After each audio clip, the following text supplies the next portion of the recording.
오늘은 우리 교회가 46번째 맞이하는 생일날입니다. 46년 전에 강성노 목사님을 중심으로 예배자들을 모으사 이곳 부천 땅에 교회를 설립할 수 있도록 은혜를 다하시고 여기까지 도우신 에베네셀의 하나님을 찬양합니다.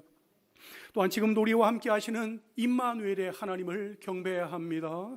그리고 날마다 때마다 친히 예비하신 복으로 공급하여 주시고 채우시는 여호와 이레의 하나님께서 우리를 사랑하사 이후에도 은혜의 길로 인도하여 주실 줄 믿습니다.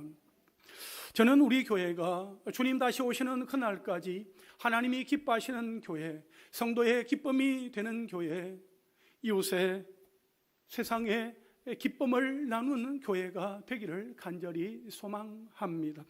또한 여러 가지로 어려운 이 시기에 이 땅 가운데 교회를 세우신 하나님의 그 뜻이 온전하게 또 아름답게 이루어지기를 간절히 고대합니다. 그리고 우리 교회가 그 어떠한 순간에도 세상에 굴복하거나 무릎 꿇지 아니하고 세상의 흐름에 편성하여 믿음을 저버리지도 아니하며 하나님 앞에 엎드려 무릎을 꿇고 간구하는 교회, 영적인 흐름을 주도하는 교회, 하나님이 꿈꾸시고 춤추시는 교회가 되기를 간절히 소망합니다. 여러분, 우리 한 사람 한 사람이 교회임을 기억하십시오. 한번 따라 하실까요? 내가 교회입니다. 내가 교회입니다. 내가 부천 삼락 교회입니다. 내가 부천 삼락 교회입니다. 내가 한국 교회입니다. 내가 한국 교회입니다. 아멘이십니까? 아멘. 여러분, 우리 교회의 승패, 우리 한국 교회의 승패는 바로 나에게 달려 있습니다. 내가 세상의 유혹 앞에 넘어지면 우리 교회는 속절없이 무너지게 되는 것입니다. 한국 교회는 허무하게 무너지게 되는 것이지요. 그러나 내가 세상의 시험을 물리치면 우리 교회가 승리하게 될 것입니다. 한국 교회가 승리의 깃발을 휘날리게 될 것입니다. 그만큼 하나님 앞에 서 있는 우리 각 사람의 몫이 매우 중요하다 하는 것입니다. 목장 대신방을 시작했습니다. 목장마다 주시는 은혜가 있었습니다. 교회에서 모인 목장들이 있었고 온라인 줌으로 만난 목장들도 있었습니다. 그동안 어떻게들 지내셨는지 근황이 궁금하여 질문을 했습니다. 그런데 혹시라도 대답을 잘 안 하시면 어떻게 하나 했는데 그것은 기우였습니다. 얼마나 말씀들을 잘 하시던지요. 조금 더 주저하거나 머뭇거림 없이 은혜의 고백들을 나누어 주셨습니다. 하나님께서 각 사람에게 주시는 은혜가 있어서 참으로 감사하다 하는 그 마음을 가졌습니다. 우리는 지금 교회라는 이름으로 모이고 있습니다. 예수님이 말씀하신 교회는 헬라어로 에클레시아입니다. 밖으로라는 뜻의 에크와 부르다라는 뜻의 칼레오가 합하여진 합성어인 이 에클레시아는 교회라는 깊은 의미를 충분히 담고 있습니다. 그래서 에클레시아라는 말은 죄악으로 말미암아 죽을 수밖에 없는 상황에 처한 세상으로부터 하나님이 구원해 내신 사람들의 모임을 가리킵니다. 그러므로 이 모임에 속한 자들은 모두 죽음과 죄의 권세를 뛰어넘은 자들이다 할 수 있습니다. 이미 돌파를 경험하고 있는 것이지요. 오늘 말씀의 제목을 한번 따라 하실까요? 돌파하는 교회. 돌파하는 교회. 어떤 교회가 돌파하는 교회가 될 수 있을까요? 돌파하는 교회는 어떤 교회일까요? 우리가 오늘 읽은 말씀을 중심으로 함께 말씀을 생각해 보겠습니다. 첫째로 돌파하는 교회는 신앙 고백이 분명한 교회입니다. 예수님은 제자들을 데리고 가이사랴 빌립보 지방으로 가셨습니다. 그곳에서 예수님은 제자들에게 물으셨습니다. 사람들이 인자를 누구라 하느냐? 14절 말씀해 보시면 이르되 더러는 세례 요한, 더러는 엘리야, 어떤 이는 예레미야나 선지자 중에 하나라 하나이다. 아멘. 사람들의 반응과 대답은 다양했습니다. 어떤 사람은 세례 요한이라 하고, 어떤 사람은 엘리야라 하고, 또 어떤 사람은 예레미야라 하고, 또 어떤 사람은 선지자 중에 한 사람이다. 그렇게 대답을 합디다라고 제자들은 사람들의 그 말을 예수님께 말씀을 드렸습니다. 가만히 듣고 계시던 예수님은 이제 제자들에게 물어보십니다. 너희는 나를 누구라 하느냐? 예수님은 사람들의 견해가 잘못되었다 하는 것을 지적함과 동시에 제자들의 입을 통해서 바른 신앙 고백을 듣고자 하는 그 마음이 있으셨습니다. 무엇보다도 예수님의 질문에는 이런 이유가 있었습니다.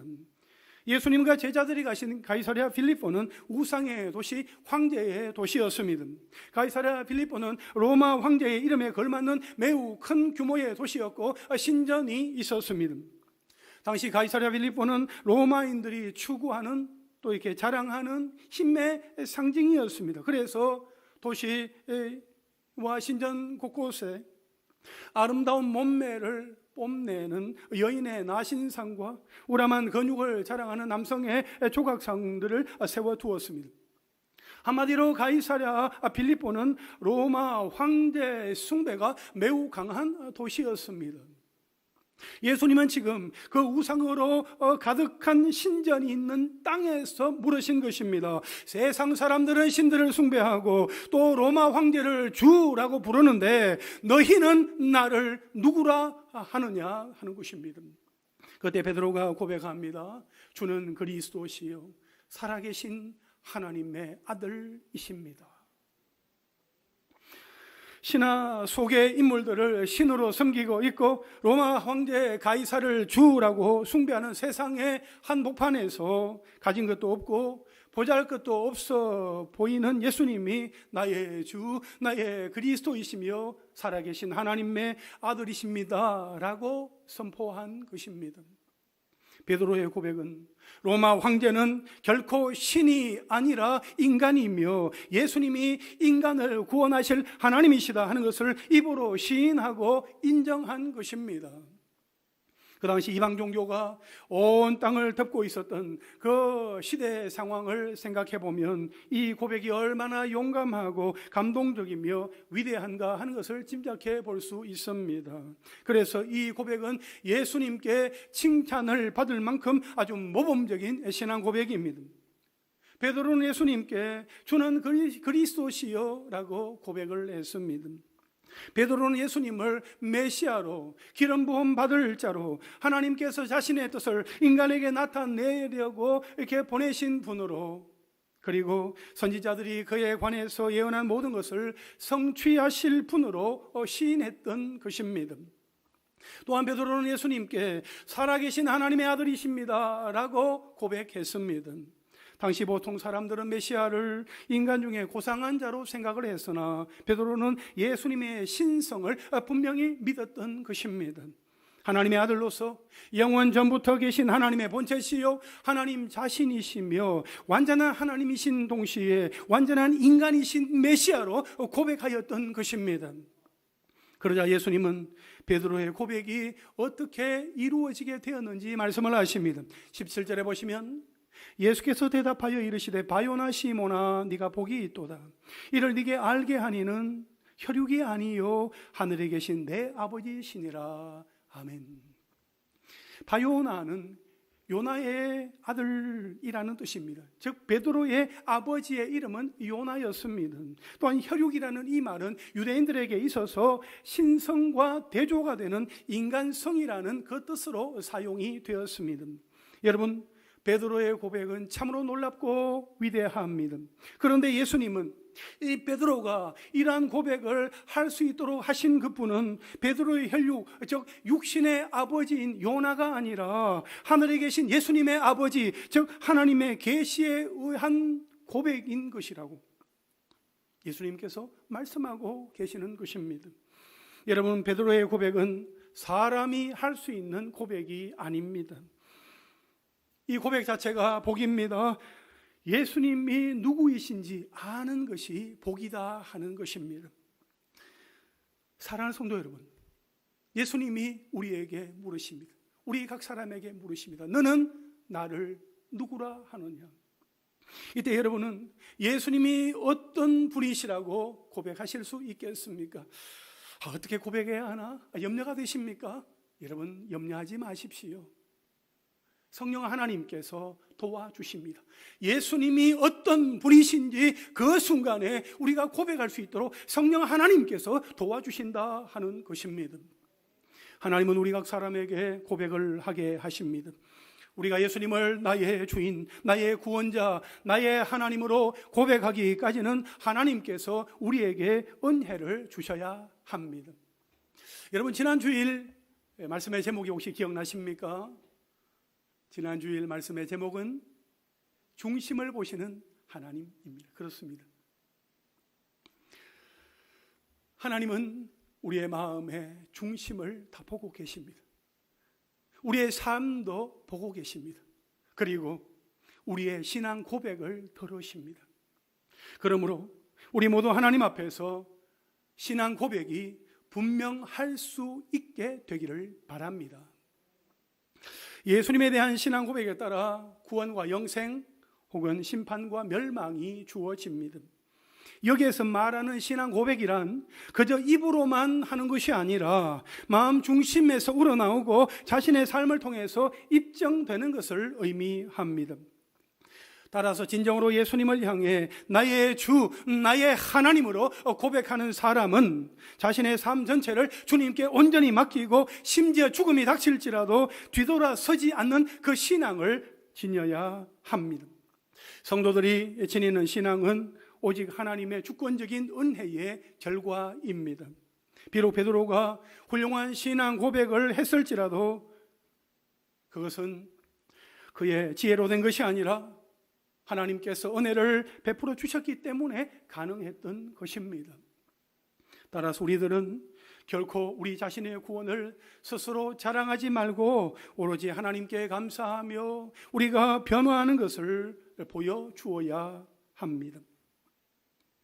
AD 1세기와 2세기경에 로마치아에서 초대교회가 박해를 받으며 한창 어려움을 겪던 그 시절에 예수님을 믿는 그리스도인들은 박해를 피해서 외딴 시골이나 이 카타콤이라는 지하 동굴을 파고 들어가서 숨어 지내야만 했습니다. 이때 그들은 자신이 그리스도인이다 하는 그 사실을 십자가 대신에 물고기 문양으로 암호를 만들어서 서로의 신분을 확인하고 인사를 나누는 용도로 사용했습니다. 그림에 보시면 이 그림은 요즘도 우리가 차를 타고 지나가다 보면 차 뒤 트렁크 쪽에 이런 표시가 붙어 있는 것을 여러분 보게 될 것입니다. 이 가운데 있는 글자는 헬라어로 익투스라는 말입니다. 물고기라는 뜻인데 그 밑에 표현이 나와 있죠. 예수스 크리스토스 데오스 휘오스 소테르라는 이 말인데 이게 무슨 말인가 하면 예수는 그리스도시요 살아계신 하나님의 아들 구세주이십니다 라는 그 의미입니다. 여기 보면 그 헬라어 그 첫 알파벳을 따와서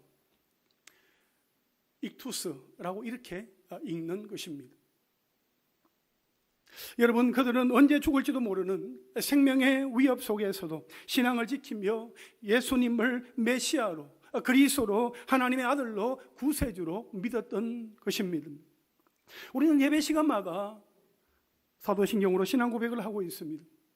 그렇게 신앙을 고백하는 것은 매우 귀한 일입니다. 하지만 우리의 입술로 고백하는 것만으로는 충분하지 않습니다.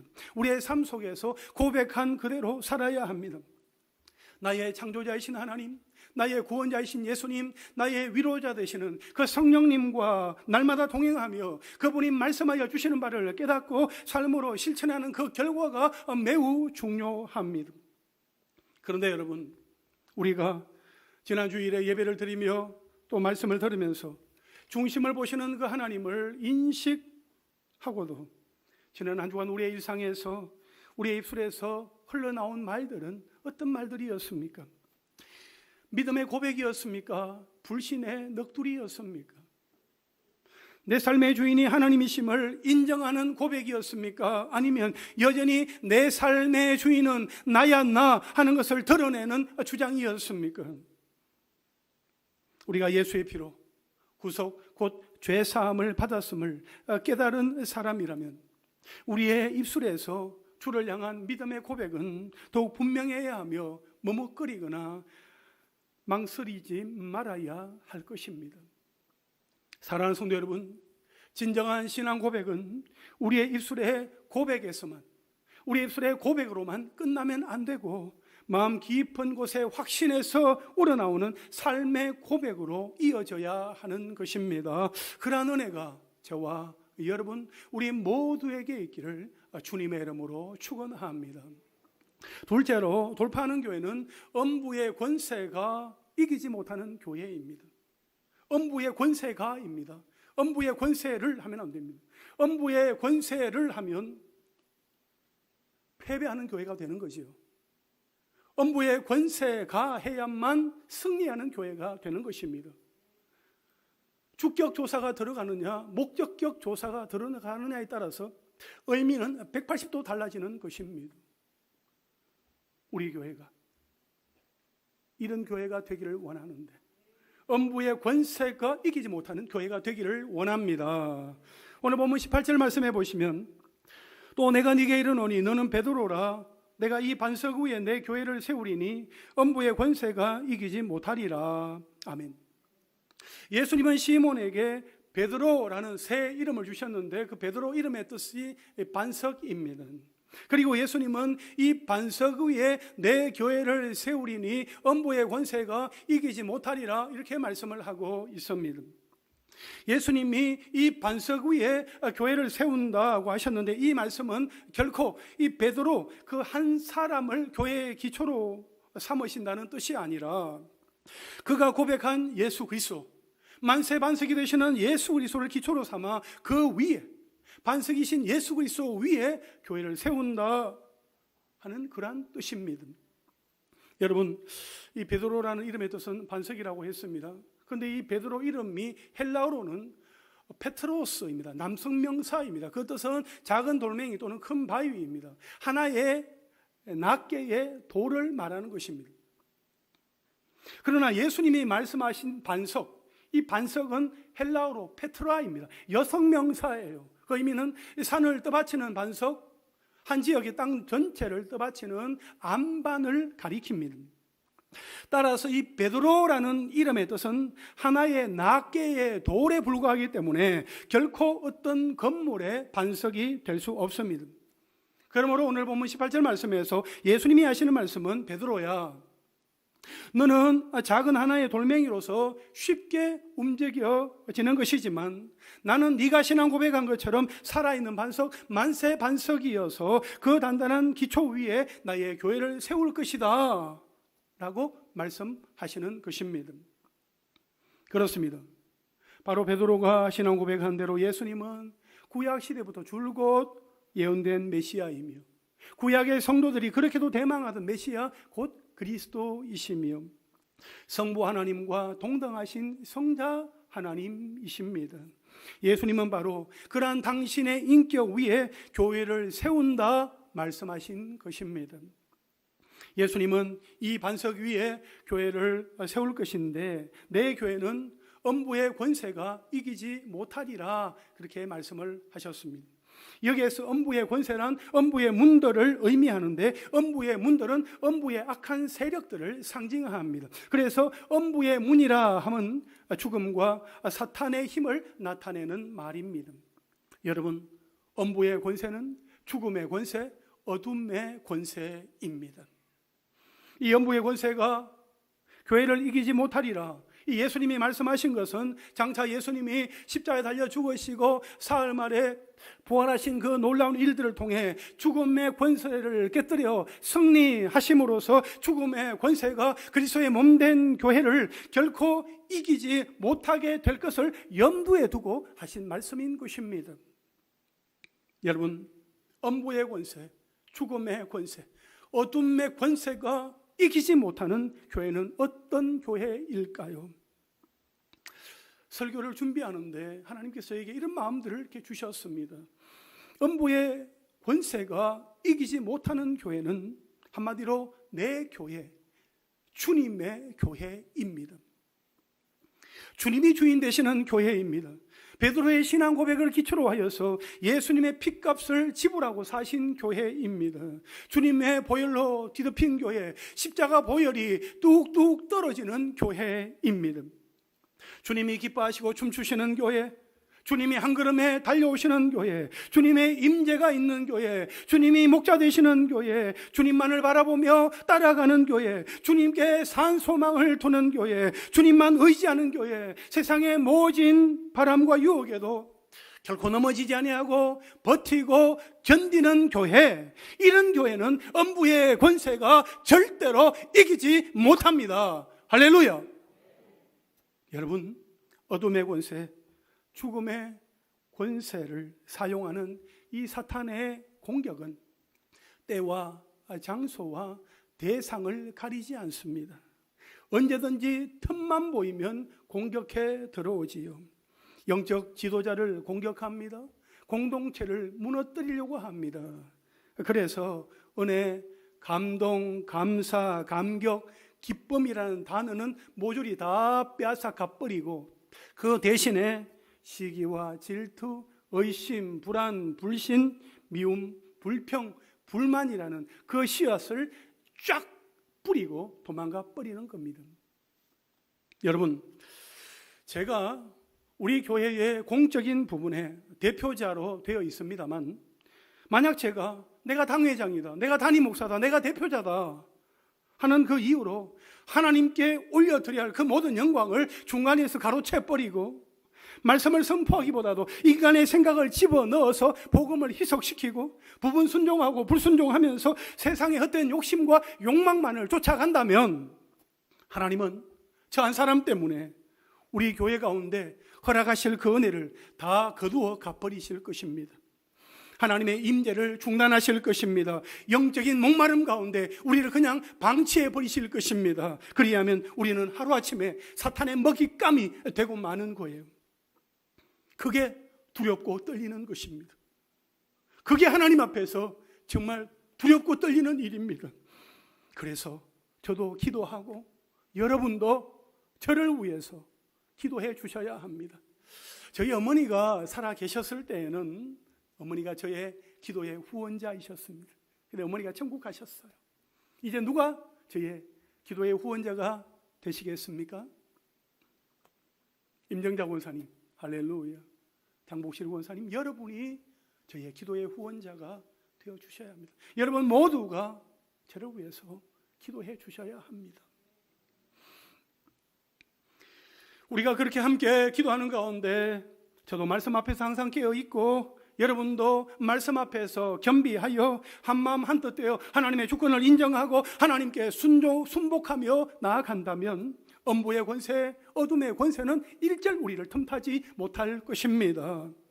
여러분, 우리 어머니들이 주방에서 맛있는 음식을 준비하시면서 요리를 하시죠. 일품 요리를 준비하시는 우리 어머니들을 기쁘게 해드릴 수 있는 방법이 무엇일까요?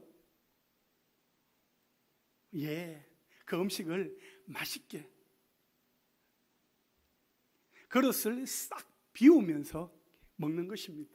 그리고 별점 5개를 드리는 겁니다. 어머니 너무 맛있어요.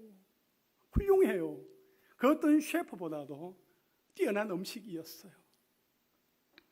여러분, 제가 설교를 준비합니다. 정말 말씀을 사모하며 듣고자 하는 여러분들을 생각하면서 말씀을 준비하는데 제가 언제 가장 기쁠까요?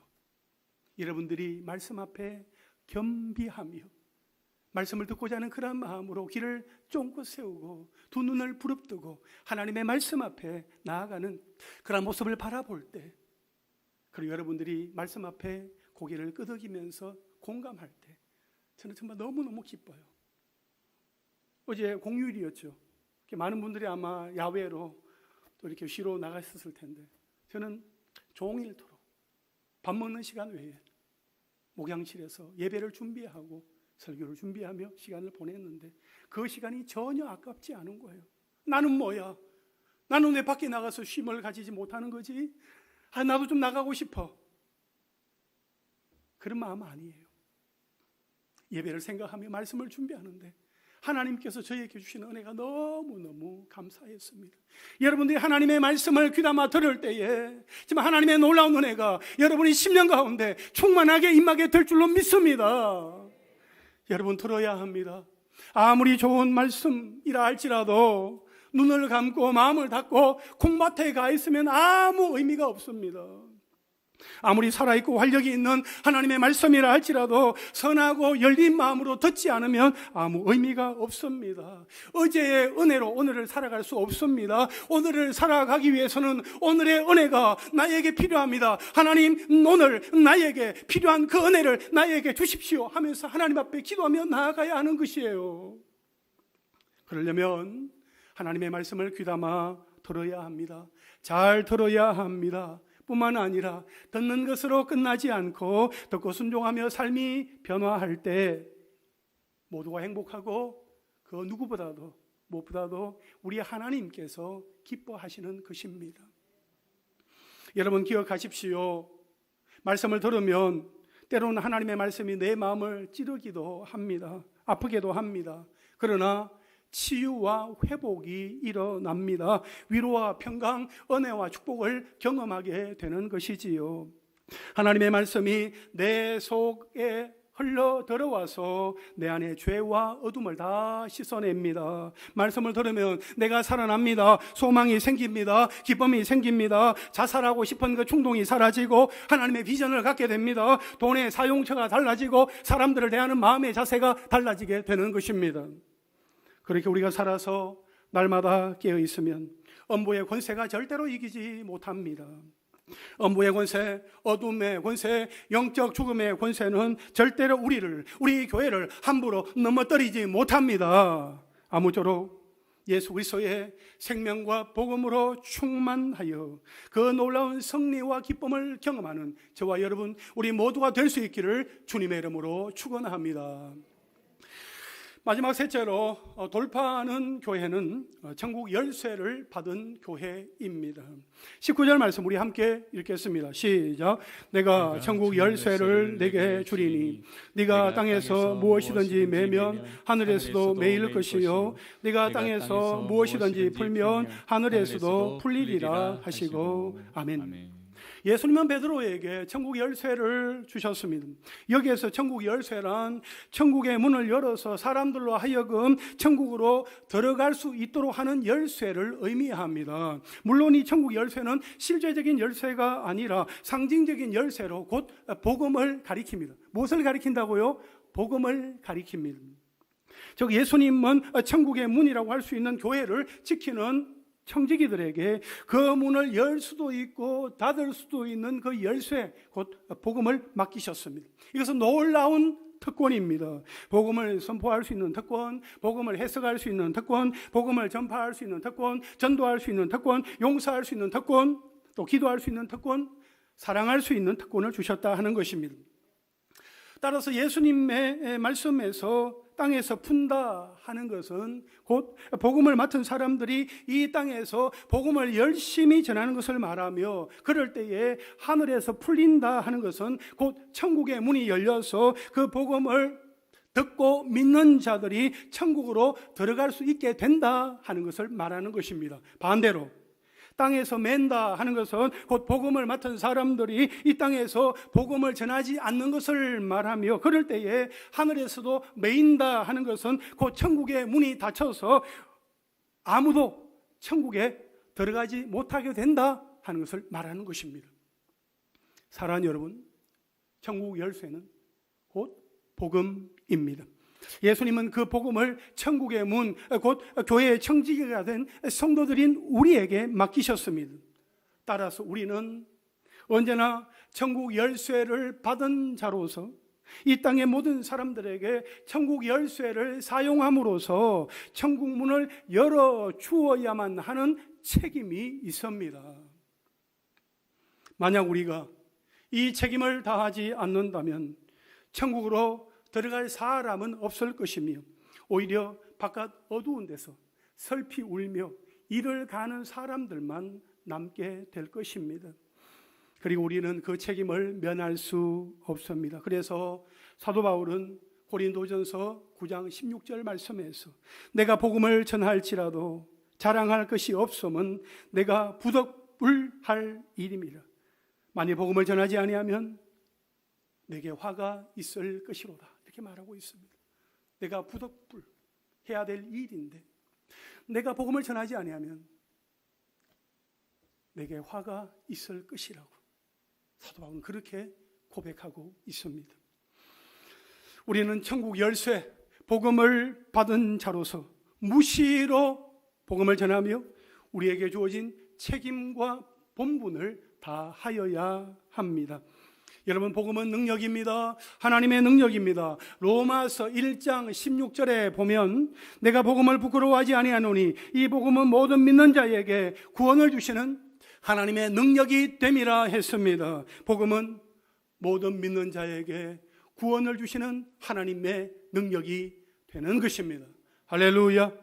우리가 복음을 받은 자로서, 복음을 소유한 교회로서 복음을 부끄러워하지 아니하고 때를 얻든지 못 얻든지 복음을 전하고 그렇게 살아냄으로써 복음을 듣는 자마다, 복음대로 살아가는 우리의 모습, 우리 교회를 보는 자마다 하나님께로 뚜벅뚜벅 나아오는 그러한 은혜가 있기를 주님의 이름으로 축원합니다. 지성에서 영성으로라는 책을 비롯하여서 수많은 베스트셀러를 남긴 문학평론가인 이어령 교수가 예수를 믿기 전에 겪었던 일입니다. 그분은 예수님을 믿기 전에도 성경을 많이 읽어서 성경을 훤히 알고 있었으며 예수님의 산상수훈만큼은 나름대로 주석을 달 정도였다고 합니다. 그런데도 왜 그분이 그리스도인이 되기를 거절했는지 그 요지는 바로 예수를 믿는다는 사람들의 비성경적인 삶을 보면 도무지 예수 믿을 마음이 내키지 않는다 하는 것이었습니다. 예배와 삶이 일치하지 않는 모습이 그분으로 하여금 예수님을 믿을 수 없도록 가로막고 있었던 것이었습니다. 책에서 본 그분의 강의 내용 가운데 일부를 그대로 한번 옮겨 보겠습니다. 들어보십시오. 부활하신 예수님의 제자들의 방에 나타나셨을 때 그 현장에 도마는 없었습니다. 도마는 예수님께서 부활하셨다는 제자들의 말을 믿지 않았지요. 8일 후에 다시 제자들을 찾아오신 예수님은 여전히 의심 많은 도마에게 부활의 증거로 고난의 자국을 보여주셨습니다. 손바닥에 난 못자국, 옆구리에 창자국이 부활의 증거였지요. 오늘날 고난의 자국을 보여주는 교회가 있으면 제게 소개해 주십시오. 저는 기꺼이 그 교회의 교인이 되겠습니다. 오늘날 교회와 교인들은 모두 영광의 자국만 보여줍니다. 출세의 자국만 자랑합니다. 제가 성경을 읽고 제가 이해한 예수님과는 너무나도 거리가 멉니다. 그러므로 저한테 고난의 자국을 보여주는 교회를 소개해 주십시오. 여러분, 하나님은 우리에게 예수 그리스도를 보내주셨습니다. 예수 그리스도의 그 메시지는 오롯이 우리에게 주어져 있습니다. 우리는 그 복음대로 전하며 살아가야 할 책임이 있습니다. 우리는 어떤 모습을 보여주는 성도, 어떤 모습을 자랑하는 교회가 되어야 하겠습니까? 영광의 자국, 출세의 자국, 성공의 자국만 보여주기에 급급한 교회가 아니라 주님을 믿는다는 이유로 내가 당하게 되는 고난의 자국이 있다면 그것을 보여주는 교회가 되기를 바랍니다. 손해의 자국, 불이익의 자국, 차별의 자국을 자랑하는 우리 교회가 될 수 있기를 바랍니다. 저 사람은 항상 돈만 따라가는 사람이야. 절대로 손해보지 않는 사람이지. 언제나 대접만 받으려고 해. 그 어떤 싫은 소리도 거절하지. 조금도 용납하지 않는 사람이야. 도무지 듣지 않는 사람이야. 구제불능이야. 여러분, 만약 우리가 이런 소리만 듣는 사람이라면 우리 교회가 이런 소리만 듣는 사람들이 모인 교회라면 예수님이 주신 천국 열쇠를 사용한다고 할 때 무슨 유익이 있겠습니까? 세상에서 천문학적인 숫자의 배당금을 챙기는 이기적인 사람들처럼 우리 교회가 우리 것을 챙기기에만 급급해 한다면 간판에는 부천 삼락교회, 교회라고 써 있어도 이곳은 더 이상 교회가 아닌 것입니다. 여러분, 세상의 잘못된 방식이나 문화는 교회 안에 없기를 바랍니다. 세상에서를 가져와서 목사님 요즘 트렌드예요. 요즘 세상 사람들의 상식이에요. 요즘 사람들 다 그렇게 해요. 그렇게 말하는 일이 없기를 바랍니다. 목사님, 배우자 외에 이성을 애인으로 두고 있는 것, 그거 능력이에요. 세상은 그렇게 말해요. 여러분, 절대로 그렇지 않습니다. 하나님은 기뻐하시지 않습니다. 목사님, 그게 세상의 트렌드예요. 세상의 문화예요. 상식이에요. 우리 교회 안에는 그런 일이 없기를 바랍니다. 우리 교회 안에 그런 일을 가지고 들어오는 일은 없기를 바라야 합니다. 결코 있어서는 안 된다 하는 것입니다. 세상 문화로, 세상의 트렌드로 복음을 희석시키는 일은 없어야 할 것입니다. 우리 교회에는 오직 예수의 이름, 예수의 생명, 예수의 복음만이 가득하여서 세상을 향하여 흐르게 하면서 오직 예수와 복음을 위해서 살아가는 은혜가 있기를 주님의 이름으로 축원합니다. 이제 말씀을 정리하겠습니다. 지난 주간에 천국에 가신 부모님의 모습이 불현듯 떠올랐습니다. 저희 아버지가 이 땅 가운데 살아 계신다면 올해 93, 93세가 되시고, 어머니가 살아 계신다면 87, 87세가 되십니다. 그래서 우리 교회를 위해서 수고하며 달려오신 90이 넘고 80이 넘은 어르신들을 뵈면 아버지 같고 또 어머니 같습니다. 뿐만 아니라 현역에서 은퇴하고 이선으로 물러나 있는 분들을 생각하면 정말 과거에 정말 우리 교회를 위해서 많이 수고하고 애쓰신 귀한 분들이다 하는 생각을 하게 됩니다. 그래서 제가 부탁드리고 싶은 것은 이후의 남은 삶도 주님만을 바라보며 산 소망을 가지고 살아가시기를 바라며, 우리 교회가 이 지역과 도시, 나라와 민족과 열방을 위해서 쓰임받는 교회가 될 수 있도록 마음과 뜻을 모아 기도해 주시기를 바라고 새벽을 깨워 주시기를 바랍니다. 원래 우리 교회는 코로나 팬데믹이라는 어려움 속에서도 10개월째 예수의 생명을 나타내며 돌파하는 교회가 되기를 기도하며 달려오고 있습니다. 하나님께서 우리에게 주신 소망대로 이루어지기까지 우리 모두 분명한 신앙 고백 가운데 예수와 복음을 위해서 살아가기를 축복합니다. 음부의 권세, 죽음의 권세, 어둠의 권세를 이기는 우리 교회가 되기를 기도합니다. 천국 열쇠, 복음을 받아 사용하는 자로서 사명을 잘 감당하게 되기를 소망합니다. 우리 한 사람 한 사람의 역할이 매우 중요합니다. 여러분, 우리는 사탄의 시험에 넘어가면 안 되고 사탄에게 우리의 마음을 빼앗겼어도 안 됩니다. 기억하십시오. 내가 교회입니다.